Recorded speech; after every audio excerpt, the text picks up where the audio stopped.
अध्याय 17वा. श्री गणेशाय नमः. मागील अध्यायी कथा सुंदर प्रख्यात. जे मुंबई शहर तेथे येऊन स्वामी कुमार मठ स्थापिती समर्थाचा स्वामी नामाचे भजन त्याची या चरित्राचे कीर्तन त्याहुनी व्यवसाय अन्न स्वामी सुत नेनती. स्वामी सुताची जननी काकूबाई नामे करून तिने हे वृत्त ऐकून दुःख केले अविनार. निज मातेचा शोक पाहून दुःखित झाले अंतकरण. ती लागे सावरून धरिले सत्वर प्रेमाने.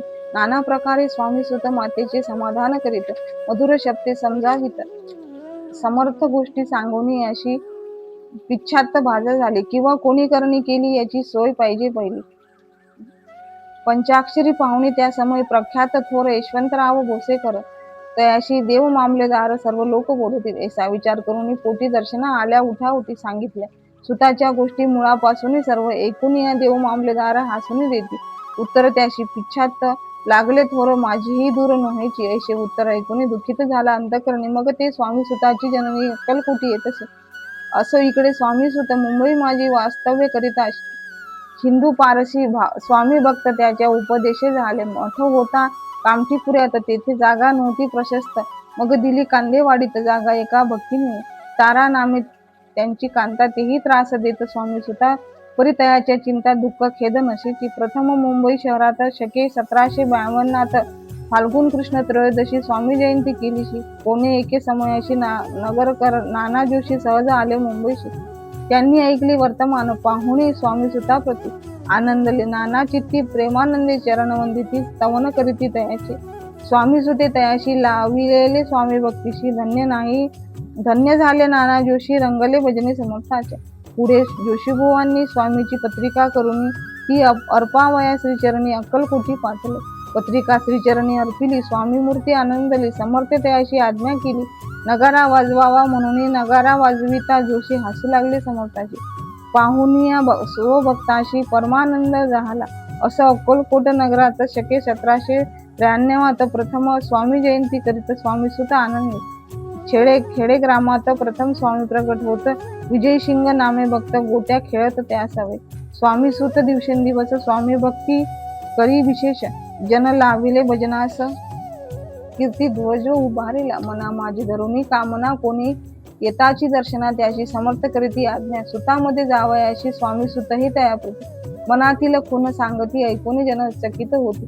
वर्णिनीत ख्याती सुताची. एकदा सहज स्वामी सुत अक्कलकोटी दर्शना येत तेव्हा समर्थ राजवाड्यात राहिले होते आनंदी. स्वामी दर्शन घेतल्या विन तोन शेवी उदकास. ऐसे दिवस झाले तीन निराहार राहिला. मग वाड्यासमोर जाऊन आरंभिले प्रेमळ भजन ते करूनच असे भरिले.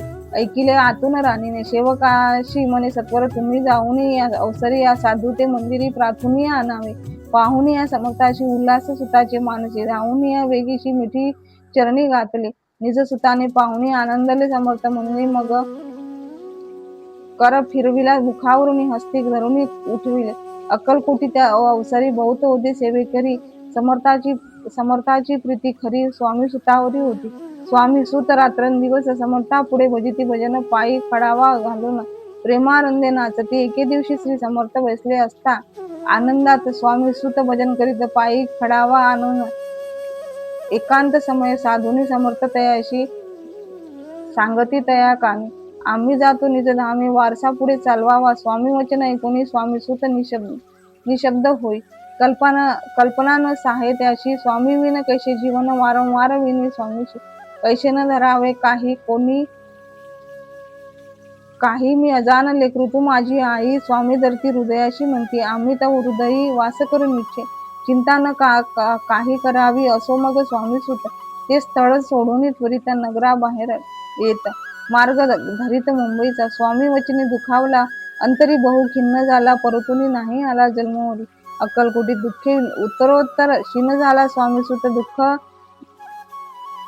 दुःख करी दिवस रात्र. चैन नशे क्षणभरी तोची रोग झाला. शेवटी आजारी पडला. ऐसा समाचार समजला अक्कलकोटी समर्था ते स्वामी सुताची जननी राहतसे त्या स्थानी. तिने हे वर्तमान ऐकून विनवित समर्थाते. मग समर्थे त्या अवसरी मुंबईस पाठविले सेवेकरी. म्हणती सुताने सत्वर मज सानिध्य जाणावे. परिसुत त्या सांगती आला नाही अक्कलकोटी. विरह दुःख त्याचे पोटी रात्रंदिन चलत असे. मग सांगती समर्थ त्याचे घालून पेटीत घेऊन यावे. त्वरित कोणीतरी जाऊ नये. तथापि स्वामी सुत पायी अक्कलकोटी आला नाही. दिवसेंदिवस देही क्षीण होत चालला. शेवटी बोलले समर्थ, आता जरी न ये सत्य तरी तोफ भरून यथार्थ ठेविले ती उडवी की. याचा अर्थ स्पष्ट झाला. तो समजला स्वामी सुता परी तो न आला अक्कलकोटा. जीवित पर्वा न केली. आजार वाढला. विशेष श्रावण शुद्ध प्रतिपदेश केला असे कैलासवास. सर्व लोक हळहळले. अक्कलकोटी त्या दिनी समर्थ करीती विचित्र करणी. बैसले स्नान करून परी गंध न लावती. भोजनाते न उठती. धरतीवरी अंग टाकीती. कोणासावे न बोलती. रुदन करीती क्षणोक्षणी. इतक्या माझी सत्वर मुंबईहून आली तार. श्रुत झाला समाचार. स्वामी सुत गत झाला. मग काकूबाईंनी सत्वर जवळी केले मुंबापूर. तेथे समजला समाचार. परत्र पावला आत्मज निज पुत्र मरण मारता. ऐकोनी करीती आकांत. तो दुःखमय समय वर्णिता. दुःखांतरी होतसे. असो मग काकूबाई अक्कलकोटी लवला. आई परतुनी आल्या पायी. बोलल्या काय वर्ण समर्था ते. सुत आपला भक्त असून अकाली पावला का मरण. मग स्मरती जे चरण त्याचे तारण होय कैसे. समर्थ बोलले ते येशी. उल्लंघिले आमच्या आज्ञेशी. संधी सापडली काळाशी. ओळूनी बळेची मगन गेला. धन्य धन्य स्वामी पोवर उतरला भाऊ दधी दुस्तर. ख्याती झाली सर्वत्र. कीर्ती अमर राही. तिसरी स्वामी चरित्र सारामृत. नाना प्राकृत कथा समत भाविक भक्त परिसोत. सप्तदशोध्याय गोड हा. श्री स्वामी समर्थ महाराज की जय.